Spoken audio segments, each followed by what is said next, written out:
చెప్పిన ఇశ్రాయేలీల చరిత్ర మేము చదువుకుంటుండగా నీ ఆత్మ ద్వారా మమ్మల్ని నడిపించండి. సహాయం చేయండి. దుష్టుని తంత్రం నుంచి కాపాడండి. మీ ప్రియకుమారుని నామం గొప్ప చేయండి. ఆలోచనలు తలంపులు నీవుగా ఇచ్చి మాట్లాడించమని నీ కరుణాహస్తాలకు అప్పగించుకుంటూ యేసుక్రీస్తు వారి అతి శ్రేష్టమైన నామమున కృతజ్ఞతాస్తుతులు స్తోత్రములు చెల్లించి ప్రార్థన చేసి వెళుతున్నాము తండ్రి. ఆమేన్. ప్రభునందు ప్రియులారా, ఆ విధముగా ఐగుప్తుకు చేరారు ఇస్సాకు యాకోబు సంతానం. అయితే దేవుడు అబ్రహాముకు అనుగ్రహించిన వాగ్దాన కాలం సమీపిస్తుంది. అంటే ఎంతకాలం తెలుసా? 400 సంవత్సరాలు. 400 సంవత్సరాలు అంటే 4 తరాలు. ఒక తరం వాళ్ళంతా వెళ్ళిపోయారు. ఇప్పుడు 2వ తరంలో ఉన్నాం మనం. సహోదరులు కొందరు ఉన్నారు, ఆ తరం వాళ్ళు ఎవరు లేరు కదా, నేను ఒక్కడే మిగిలే. కాబట్టి నన్ను కూడా దేవుడు పిలిచే సమయం ఆసనం అవుతుంది.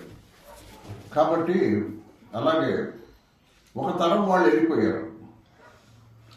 సంవత్సరం అంటే 100 సంవత్సరాలు గడిచిపోయినాయి. ఇంకా 3 తరాలు కూడా గడిచిపోతున్నాయి. 4వ తరానికి వచ్చారు. 4వ తరానికి వచ్చినప్పుడు వాగ్దాన కాలం సమీపించిన కొలది, అంటే దేవుడు వాగ్దానం చేసింది అబ్రహాముకు. ఆ కాలం సమీపించిన కొలది ప్రజలు ఐగుప్తులో విస్తారముగా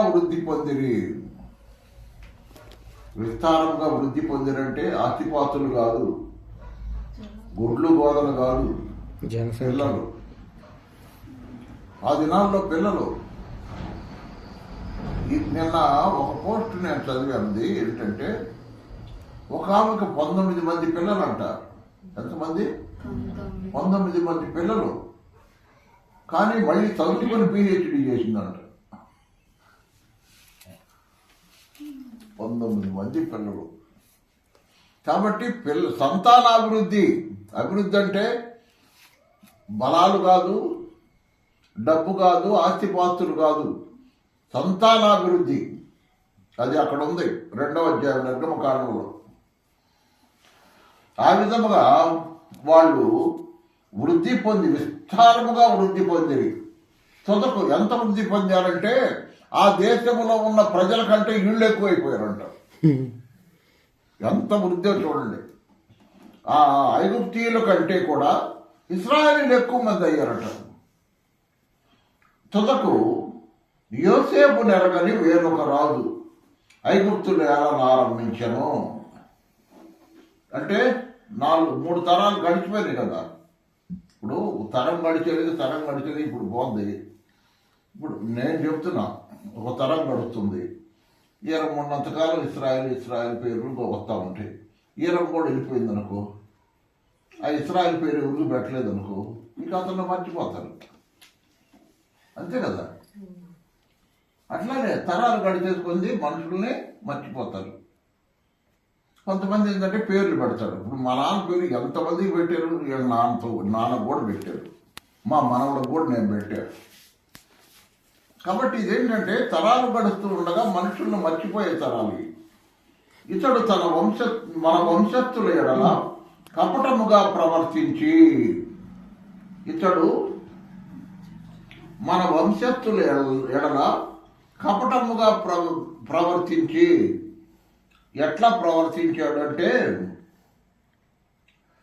చూడండి, కీర్తన 105:25. కీర్తన 105:25 చదువు. ఎందుకు అట్లా ప్రవర్తించాడో అక్కడ రాయబడి ఉంది చూడండి. 105:25. తన ప్రజలను పగచేయునట్లును, తన సేవకుని ఎలా కుడితిగా నడుచునట్లును ఆయన హృదయములను తిప్పాను. తన ప్రజల మీద పగ చేసేటట్టుగా రాజును ప్రేరేపించాడు దేవుడు. దేవుని ప్రణాళిక ఎంత చూడు. తన ప్రజల మీద పగ వచ్చేటట్టుగా ఎందుకు చేశాడు రాజుకి? తన సేవకుల కుయుక్తిగా నడుచుకున్నట్లుగా ఆయన వారి హృదయములను తిప్పాను. ఎందుకు తిప్పాడంటే చెప్పండి, ఐగుప్తు నుంచి కానాను ఎందుకు దేశం తిప్పాడంటే వాళ్ళని అక్కడి నుంచి బయటికి తీయాల. దేవుడు అనంత జ్ఞాని అయిన దేవుడు అమ్మా, అనంత జ్ఞాని. ఎవడి హృదయాన్ని ఏ సమయంలో ఎలా తిప్పుతాడో తెలియదు. ఎందుకంటే తనకు ఒక ప్రణాళిక ఉంది. ఆ ప్రణాళిక నెరవేర్చాలంటే శత్రువులను కూడా ఆయన తన సాధనములుగా వాడుకుంటాడు, సాతానును కూడా తన సాధనంగా వాడుకుంటాడు. అవునండి, సాతానును కూడా సాధనంగా వాడుకుంటాడు. ఇప్పుడు పరో, యేసేపు ఎరగని పరో వచ్చాడు, వేరొక రాజు వచ్చాడు. వచ్చినప్పుడు వాడిని తన సాధనంగా వాడుకున్నాడు. ఎందుకు? వాళ్ళని మంచి చేసుకొని అక్కడ ఆడబెట్టుకుంటాడు అని వాళ్ళ మీద పగొచ్చేటట్టు చేశాడు దేవుడు.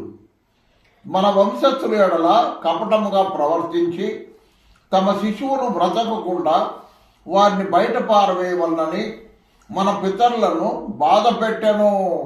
గమనించారా? ఎందుకు? ఇప్పుడు దేవుని ప్రణాళిక చూడండి. అక్కడ దేవుని ప్రణాళిక,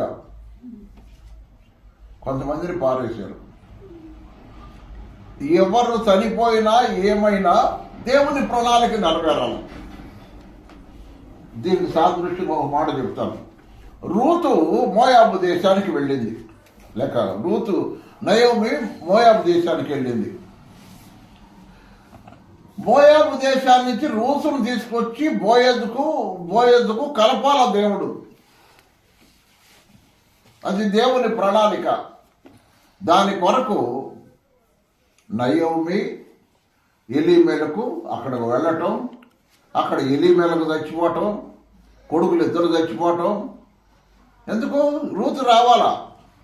చూడండి, రూతు రావాలా. వాళ్ళిద్దరు చచ్చిపోవటం, ముగ్గురు చచ్చిపోవటం, వీళ్ళు ముగ్గురు విధవరాలు కావటం, ఓర్ప వెనక్కపోవటం, రూతు అత్తను వెంబడించటం. ఇదంతా దేవుని యొక్క ప్రణాళిక. గమనించారా? ఆమె ఏమంది? దేవుడు నన్ను రిక్తురాలుగా చేశాడు అని ఉంది. అవును, నిన్ను ఒక సాధనంగా వాడుకొని రూతు కోసం దేవుడు చేసిన పని. ఎందుకు? ఆమె క్రీస్తు ప్రభు వంశావళిలో కలిసింది. ఎవరు? రూతు. రూతు బోయేదునందు ఒబేదు యక్షయిని, యక్షయి దావీదును. యేసు ప్రభు వంశావళిలోకి వచ్చింది రూతు. రావాలా? దేవునికి మన మీద కూడా ఒక ప్రణాళిక ఉంటుంది బాబు. నీ మీద, నా మీద, మన అందరి మీద ఒక ప్రణాళిక ఉంటుంది. ఆ ప్రణాళిక నెరవేర్చుకోవటానికి ఆయన ఏమని చేస్తాడు? కొంతమంది చనిపోవటానికి కూడా కారణం అవుతాడు. నేను ఆత్మీయంగా ఎదగాలంటే, నేను తన చేతిలో సాధనముగా వాడపడాలంటే మిశ్రమ చనిపోవాలా, పెదబాబు చనిపోవాలా, తర్వాత ఎవరు? వనిత చనిపోవాలా. అప్పుడు కానీ నేను ఆత్మీయంగా బలపడి సంఘానికి బలమైన వాక్యాన్ని కానీ ఆత్మ సంబంధమైన సంగతులు కానీ చెప్పటానికి, నన్ను ఒక సాధనంగా వాడుకోవటానికి అన్ని లైన్ క్లియర్ చేశాడు దేవుడు. నేను ఎప్పుడు తెలుసుకున్నానంటే, మా నాన్న 7/3/85 చనిపోయాడు. 1/2/1/86 నేను యేసు ప్రభుని నమ్ముకున్నా. ఎంతకాలం పట్టింది చూడు. 7/3/85. రే చూడండి రా, లెక్కలేండిరా అమ్మ నువ్వే. 7/3/85 అంటే 85 సంవత్సరం మార్చి నెల 7వ తారీఖు మా నాన్న చచ్చిపోయాడు. ఆయన కోరిక ఏంటి? నా కొడుకుని ఎస్ఐం చేయాలా. ఆయన కోరిక నెరవేరింది. బుల్లెట్ మోటార్ సైకిల్ మీద తిరగటం అవన్నీ చూశాడు, సంతోషించాడు. ఆయన కోరిక నెరవేరింది. ఇక తర్వాత నా కోరిక లేక దేవుని చిత్తం ఏంటి? దేవుని సేవకు రావాలా. అది మొదట్లోనే చెప్పాను. నేను దేవుని సేవకు వెళ్తానంటే కాదు అన్నాడు మా నాన్న. కాదులేయ్యా, అంకుల్ ఉన్నాడు కదా, మన బాబాయ్ ఉన్నాడు, కక్కాయ ఉన్నాడు కదా, దేవస్థానం కక్కాయ్, నువ్వు ఎస్ఐ కావాలని ఆయన కోరిక నెరవేర్చాడు. తర్వాత ఎంతకాలం పట్టిందమ్మా? 85. April, May, June, July, August, September, October, November, December, జనవరి 11. 6, 7వ నెల. 7వ నెలలో ప్రవేశించాను. దేవుడు క్లియర్ చేశాడనమాట. మా నాన్న ఉంటే నన్ను ఉద్యోగం నుంచి రానియడు, మా నాన్న ఉంటే నన్ను ఉద్యోగం నుంచి రానియడు. ఆ తర్వాత నేను ఉద్యోగం నుంచి వస్తున్నానంటే మా అమ్మ 3 రోజులు చచ్చిపోయింది. మా అమ్మ 3 రోజులు చచ్చిపోయింది. 7వ తారీఖు ఉద్యోగం నుంచి రావటానికి దేవుడు దారి ఏర్పాటు చేశాడు అనగానే, అయ్యో ఉద్యోగం నుంచి వస్తున్నాడా నా కొడుకు అని 3వ రోజు చచ్చిపోయింది. ఉగ్గబట్టి చచ్చిపోయిందాం. ఇవన్నీ ఏంటంటే దేవునికి కావాల్సింది అంటే తన ప్రణాళిక నెరవేర్చుకోవటానికి దారి సుగమం చేస్తాడు, అంటే దారి క్లియర్ చేస్తాడు. దానికోసం కొంతమంది వెళ్ళిపోవాలా. అలాగే నీ విషయంలో నా విషయంలో కూడా దేవుని చిత్తం నెరవేర్చడానికి దేవుడు దారి చేసుకుంటూ వస్తాడు. మిష్ట పల్లకులు సమానమవుతాయి. అట్లా ఆ విధముగా వేరొక రాజు అయిన ఫరోను దేవుడు తన సాధారణంగా వాడుకున్నాడు. బిడ్డలను పారేయాలా, పారేసే వాటిలో మోషే పుట్టాడు. 20వ వచనంలో ఆ కాలం ముందు మోషే పుట్టెను. అతడు దివ్య సుందరుడై ఎలా ఉన్నాడట, చాలా చక్కగా ఉన్నాడు పిల్లోడు. ఏమంటే అక్కడ నిర్గమకాండం 2వ అధ్యాయం చూడు. నిర్గమకాండం 2వ అధ్యాయం.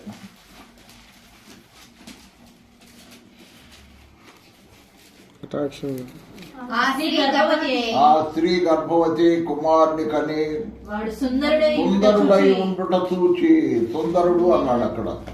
ఇక్కడ ఏమన్నాడు, దివ్య సుందరుడు. దివ్య సుందరుడు అంటే మోషే ఎక్కడికి వెళ్ళాడు చెప్పని చెప్పేటప్పటికి మహిమలోకి వెళ్ళి ఉన్నాడు. మోషే అన్నాడు మహిమలో ఉన్నాడు. అందుకనే దివ్య సుందరుడు అన్నాడు.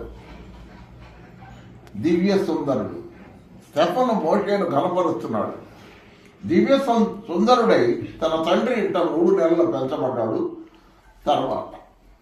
తర్వాత తల్లి బయట పారవేయబడినప్పుడు ఫరో కుమార్తె అతను తీసుకొని తన కుమారునిగా పెంచుకున్నాడు. ఎట్ట బయటపడేసిందో మనకు తెలుసు. దమ్ము పెట్టిలో పెట్టి కీలు లోపల బయట కీలు పూసి నీళ్లు లోపల పోకుండా దానికి మూసపెట్టి పిల్లోడు కింద బట్టలు వేసి వాడిని పడుకోబెట్టి 3 నెలల పిల్లోడు పడుకోబెట్టి మూత వేసేసి నీళ్ళ మీద వదిలేసి నైల్ నది నీళ్ళ మీద. అక్క మిరియాం ఉంది. అమ్మ ఎటు పోద్దో అది చూడు, ఏమైందో చూడు అని నది వెంబటికి అక్కను పంపించింది. అది ఖచ్చితంగా దేవుని ప్రణాళిక చూడనట్టుందో. అది ఖచ్చితంగా ఏటికి స్నానానికి వచ్చింది ఎవరు, ఫరో కుమార్తె. అక్కడ కొట్టుకుంటూ వచ్చింది. అది కొట్టుకుంటా వచ్చింది అంటాం కాదు, దేవుడు అక్కడ తీసుకొచ్చాడు. అది దేవుడు అక్కడికి తీసుకొచ్చాడు. అది తీసుకొచ్చినప్పుడు ఈమె కంటే పడింది ముందు.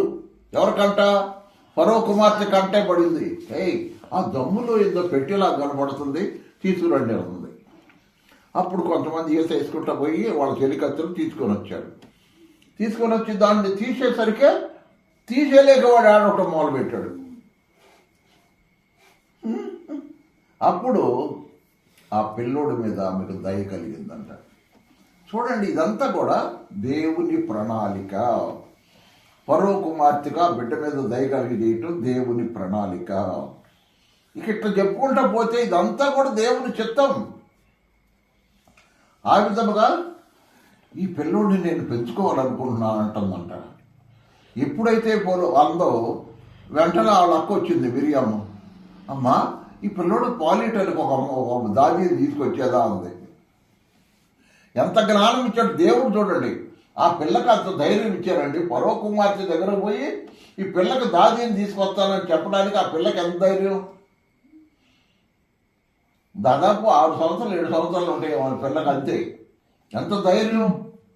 అమ్మా, ఈ పిల్లల్ని పెంచుకోవాలనుకున్నావు కదా, ఈ పిల్లోడిని, మరి ఈ పిల్లోడిని పాలు ఇవ్వటానికి ఒక దాదీని తీసుకొచ్చేదా ఉంది. అంటే తీసుకొరామంది.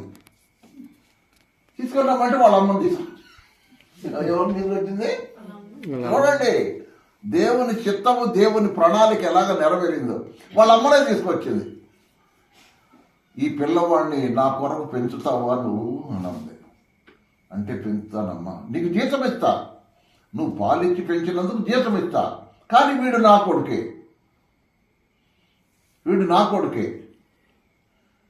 అని పెంచమంది. ఎప్పుడు దాకా పాలు విడిచే వరకు పెంచి నా అంతఃపురాల్లో వాడికి రావాలి. అప్పటి వరకు కూడా వాడికి బట్టలు కానీ వాడి తిండికి ఖర్చు కానీ నీ జీతం కానీ అన్నీ నేనే ఇస్తా పాలు ఇచ్చినందుకు. ఆ విధంగా చేసినందుకు పెద్దోడయ్యాడు. తర్వాత చూడమ్మా, తరువాత అతడు మోషే ఐగుప్తీయుల ఐగుప్తీయుల సకల విద్యలను అభ్యసించి మాటల యందును కార్యముల యందును ప్రవీణుడై ఉండను. కానీ కొండ మీద దేవుడు కనపడ్డప్పుడు ఏమన్నాడు తెలుసా? అయ్యా నేను మాట నేర్పరిని కాదు అన్నాడు.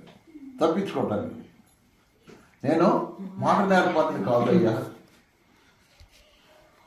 నాకు మాట నా నోటి మాంద్యం ఏమన్నాడు? నోటి మాంద్యం నోటి మాట నాకు నత్తి అని చెప్పాడు.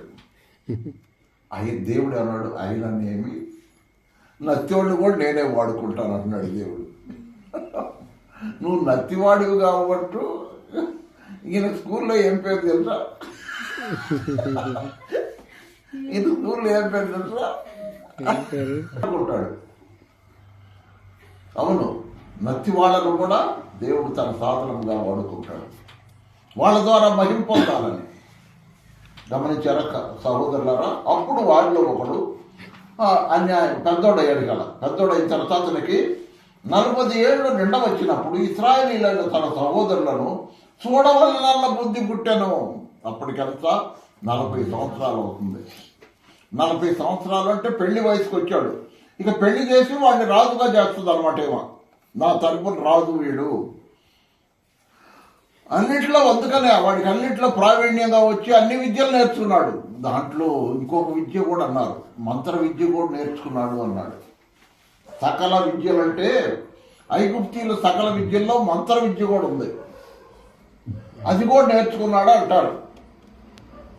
అభ్యసించి మాటల యందును కార్యముల యందును ప్రవీణుడైన అతనికి 40 ఏళ్ళు నిండవచ్చినప్పుడు ఇశ్రాయేలును తన సహోదరులను చూడవలన బుద్ధి పుట్టాను. అప్పుడు వారిలో ఒకడు అన్యాయం చేస్తుంటే రెండో వాడు ఎవడంటే ఐగుప్తీయుడు. ఒకడు ఇశ్రాయేలుడు, రెండో వాడు ఐగుప్తీయుడు. ఐగుప్తీయుడిని చంపేశాడు. ఎవరు?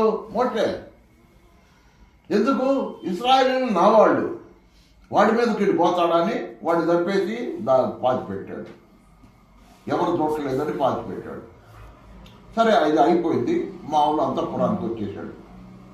తెల్లవారి మళ్ళీ వెళ్ళాడు, మళ్ళీ పోతున్నాడు. ఇద్దరు ఇశ్రాయేలీయులు కొట్టుకుంటున్నారు. ఇశ్రాయేలీయులు ఇద్దరు కొట్టుకుంటే వారిలో ఒకడెవడంటే నిన్న ఐగుప్తీయుడి చేత కొట్టబడ్డాడే వాడు. ఐగుప్తీయుడితో తగాదు పెట్టుకొని కొట్టుకున్నాడు చూడు, వాళ్ళల్లో వాడే ఈడు. ఎందుకంటే చూడు చదువు. మరునాడు ఇద్దరు పోట్లాడుచుండగా అతడు వారిని చూచి, అయ్యలారా మీరు సహోదరుడు, మీరెందుకు ఒకరినొకడు అన్యాయం చేసుకొనిచున్నారని చెప్పి వారిని సమాధానపరచూచెను. అయినను తన పొరుగు వారికి అన్యాయం చేసిన వాడు మా ఇద్దరి అధికారిగాను తీర్పరిగాను నిన్ను నియమించిన వాడెవడు? నీవు నిన్న ఐగుప్తిని చంపినట్టు నన్నును చంపదలిచి ఉన్నావా అని అతన్ని త్రోసివేసెను. చూసారా? అంటే ఇప్పుడు చెప్పండి, నిన్న ఐగుప్తీయుడిని చంపినప్పుడు ఎవరు చూడాల? ఎవరు చూశారు? ఎవరు చూశారు? నిన్న ఐగుప్తీయుడిని మోషే చంపినప్పుడు ఎవరు చూడాల, చంపేసి వాడిని పాతి పెట్టాడు. ఇప్పుడు నిన్న వాడిని ఆయన చంపావు కదా, నన్ను కూడా చంపాలనుకుంటున్నావా అన్నాడు. అన్యాయం చేసినోడు వాడు అసలు నిన్న తగాదా కారణం వాడే. అంటే ఇప్పుడు చూడు, ఈ రెండో రోజు తగాదా కూడా కారణం వాడే. ఎందుకు? పొరుగువానికి అన్యాయం చేసిన వాడు. నిన్న కూడా ఐగుప్తీయుడితో తగాదు పెట్టుకుంది ఈడి కోసం వాడిని చంపాడు మోషే నిన్న. ఇప్పుడు మళ్ళీ వాడే ఇంకొకటితో తగాదు. అంటే కొంతమంది తగాదాలు పెట్టుకోవటం బాగా ఇష్టం. ఎందుకు? ఆధిపత్యం కోసం. ఏయ్, నా మీదకే వస్తావంటరా, అది నా మీదకే వస్తావంటరా, అది. ఆ విధముగా ఆధిపత్యం చేసే అలవాటు కొంతమందికి ఉంటుంది. వాడికి తగాదా లేకపోతే నిద్ర పడదంట కొంతమందికి. నేను ఎనపదలు వచ్చిన కొత్తలో ఒక టైంలో ఎప్పుడు తగాదా ఆడుతూ ఉండేవాడు.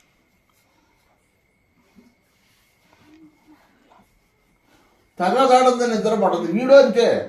నిన్న ఐగుప్తుడితో తగాదాడినోడు వీడే.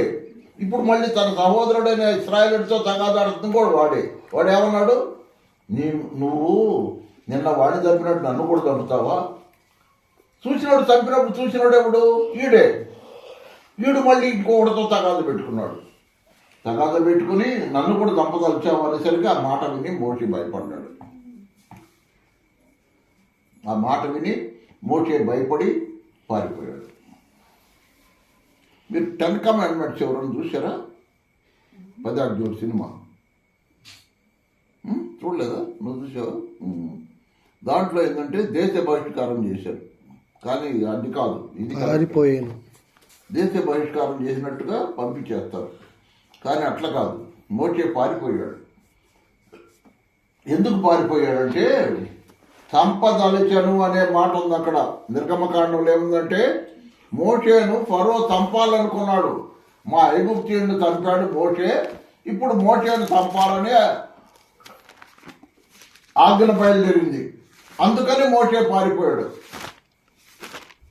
ఫరో కుమారుడే, కానీ మా ఐగుప్తీయుడిని చంపాడు కాబట్టి అతను కూడా మరణ శిక్ష వేయాలా అనేది బయలుదేరింది. అందువల్ల మోషే పారిపోయాడు. అంటే ఐగుప్తీయుడిని చంపింది అందరికీ తెలిసిపోతుంది. వీడు పెద్దగా అరుస్తున్నాడు, చాలామంది ఉంటారు అని చెప్పి ఇక పారిపోయాడు అక్కడి నుంచి. చూడండి, మోషే ఆ మాట విని పారిపోయి మిద్యాను దేశంలో పరవాసి అయి ఉండి అక్కడ 2 కుమారులను కనను. అంటే అక్కడ పోయిన తర్వాత చూడండి, రాజకుమారుడుగా పెరిగినోడు. ఈ వెంట పెరిగాడు, రాజకుమారుడుగా పెరిగినోడు ఇప్పుడు ఏమైపోతున్నాడు చూసావా? మిద్యాను దేశంలో ఏం చేశాడు? మిద్యాను దేశంలో ఏం చేశాడు మోషే? గొర్రెలు కాశాడు. తెలీదా? గొర్రెలు కాశాడు. రాజకుమార్తె కుమారుడుగా పెరిగిన వాళ్ళు 40 సంవత్సరాలు గొర్రెలు కాశాడు. దేవుని ప్రణాళిక చూసావా? 40 సంవత్సరాలు రాజ అంతఃపురంలో రాజభోగములు అనుభవించిన మోషేను దేవుడు 40 సంవత్సరాలు గొర్రెలుగా దేవుడు చేశాడు. అది ట్రైనింగ్. 16 సంవత్సరాలు పోలీస్ ట్రైనింగు కదా. ఆ ట్రైనింగ్ ఇచ్చి ఆ పద్ధతులు ప్రకారం నువ్వు నడుచుకోవాలా. నీకు ఎందుకు 16 సంవత్సరాలు ట్రైనింగ్ ఇచ్చి నేను నిన్ను అసైన్ చేశాను, దాని ప్రకారం నడుచుకోని ఒక ప్రణాళిక దేవుడు మన మీద ఉంచుతాడు. నువ్వు చదివావు, నేను చదివాను. ఎందుకు చదివిచ్చాడు దేవుడు? చదువుకున్న వాళ్ళు కూడా ఈరోజు సేవ చేయట్లేదా? బైబిల్ చదవలేని కోలా ఇస్రాయల్ ఏం చేస్తున్నాడు? దేవుని వాక్యం చెప్తున్నాడు. ఇప్పుడు విని, నువ్వు నేను చెప్తే విని చదువు అతను చెప్తున్నాడు. అంతేగాని అతను కళ్ళు లేవు. ఈ బైబిల్ ఉందా? అది కూడా లేదు. బ్రెయిలీ అని బైబిల్ ఉంది.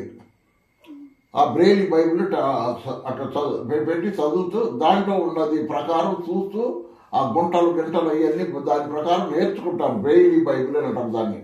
అది అందులకి బైబిల్ అనమాట. ఆ బైబిల్, ఆ బ్రెయిలీ బైబిల్ కూడా లేదు అతని దగ్గర. నువ్వు నేను చెప్పేది వింటాడు, నువ్వు నేను చెప్పిన మాటలు అతను మనసులో పెట్టుకుంటాడు. ఎవరన్నా ఎక్కడికన్నా పోయినప్పుడు ఆ వాక్యం చెప్తాడు. అంతే. చూసారా? కళ్ళు లేని వాడిని అతడు దేవుడు అతనికి వాక్యం చెప్పే జ్ఞానం ఇచ్చాడు. బైబిల్ చదవాలా, విని నేర్చుకున్నది. కాబట్టి ఎవరిని ఏ విధముగా వాడుకోవాలో దేవునికి తెలుసు. సహోదరులారా, నిన్ను కూడా వాడుకుంటాడు దేవుడు. అయితే నీవు సమర్పించుకోవాలి. నిన్న చార్లీ సిక్కిం పోయి అతని దగ్గరికి పోయి వచ్చిన తర్వాత ఒక మాట అన్నాడు. ఏమన్నాడు? సేవకు వెళ్ళాలంటే కదా తాతయ్య అన్నాడు. అవును, సేవ అంటే ఏంటి? సమర్పించుకోవాలి. సమర్పణ లేకుండా సేవ చేయలేం. కష్టాలు ఉంటాయి, అవమానాలు ఉంటాయి, నిందలు ఉంటాయి, ఒక్కోసారి ఆహారం లేకుండా ఉంటుంది, ఉండి కూడా తినలేము. ఇప్పుడు నా పని ఈరోజు అంతే కదా, ఏమో సమయానికి దావిచ్చింది, ఏదో డ్రై ఫ్రూట్స్ పెట్టింది, లేకపోతే మాట్లాడలేను. షుగర్ ఉన్నవాడు ఏం మాట్లాడతాను? వాళ్ళు ఏమన్నా లేరు, కూర్చోడు ఉందని అమ్మాయి మళ్ళీ పశువుని పోషించాలో దేవుడు అలా పోషిస్తాడు. కాబట్టి సహోదరులారా, ఆ మాట విని పారిపోయిన విద్యాలు చేసే పరం అక్కడ 2 పిల్లలు అన్నాడు. 40 ఏళ్ళు అయిన పిమ్మట, అంటే అంతాపురంలో 40 ఏళ్ళు, ఆ విద్యాల దేశంలో 40 ఏళ్ళు. ఎంత మొత్తం? 80 సంవత్సరాలు వచ్చినాయి. ఎంత? 80. నాకు ఇంక 80 రాలా. కానీ మోషే అప్పుడుకు సేవకు వచ్చింది ఎప్పుడో 80 సంవత్సరాల వయసులో సేవకు వచ్చాడు. నేను సేవకు వచ్చినప్పుడు ఎంత వయసు? 38. నేను సేవకు వచ్చినప్పుడు 38 నా వయసు. మోషే సేవకు వచ్చినప్పుడు 80. అప్పుడు బలం ఇప్పుడు ఏడుంది మనకి కదా. ఆ విధముగా 40 ఏళ్ళు అయిన పిమ్మట సీనాయి పర్వతారణ్యములో ఒక పొదలోని అగ్ని జ్వాలలో ఒక దేవదూత అతనికి కనబడెను. ఇప్పుడు దేవుడు తన ప్రణాళికను ఇప్పుడు మోషేకు చెప్తున్నాడు. మోషే మోషే అని పిలిచాడు. ఏం పిలిచాడు? మోషే మోషే అని పిలిచాడు. మోషే మోషే అని పిలిస్తే అప్పుడు పలికాడు. ఆ విధముగా తన ప్రణాళిక తన దాసుల ద్వారా దేవుడు నెరవేర్చుకుంటాడు. సహోదరులారా, సహోదరులారా, నీ విషయంలో, నా విషయంలో, ప్రతి ఒక్కరి విషయంలో దేవునికి ఒక ప్రణాళిక ఉంది. నిజానికి ఫరో తర్వాత ఫరో కావాల్సినాడు తప్పించాడు దేవుడు. 40 సంవత్సరాలు గొర్రెలు కాచాడు. ఎందుకు? గొర్రెలు మేపినోడు రాజు అయ్యాడు. ఎవరు? దావీదు. కాబట్టి గొర్రెలు మేపటం అంటే మామూలు కాదు.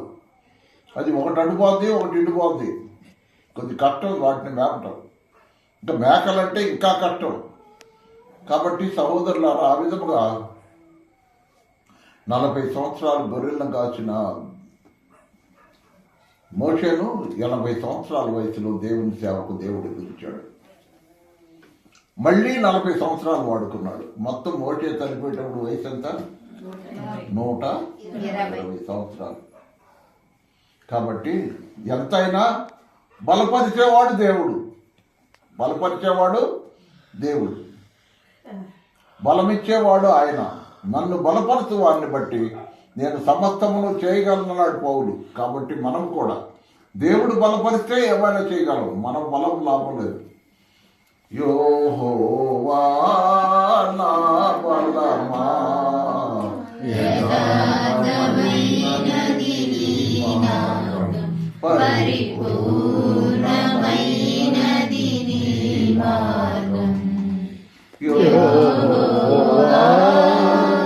ప్రార్థన. పరిశుద్ధుడైన మా తండ్రి, స్టెఫను మాట్లాడిన మాటలను అబ్రహాము మొదలుకొని నువ్వు ఏ విధముగా నీ ప్రణాళిక నెరవేర్చాలని నీ చిత్తమైనదో అలా జరిగిస్తూ తరతరాలు గడుస్తూ ఉండగా ఏ విధముగా నడిపిస్తున్నావో నీ కార్యాలు రుచి చూడటం అనేది ఎంత గొప్ప భాగ్యం నాయన. సంఘము స్థాపించబడి 38 సంవత్సరాలు అవుతుంది.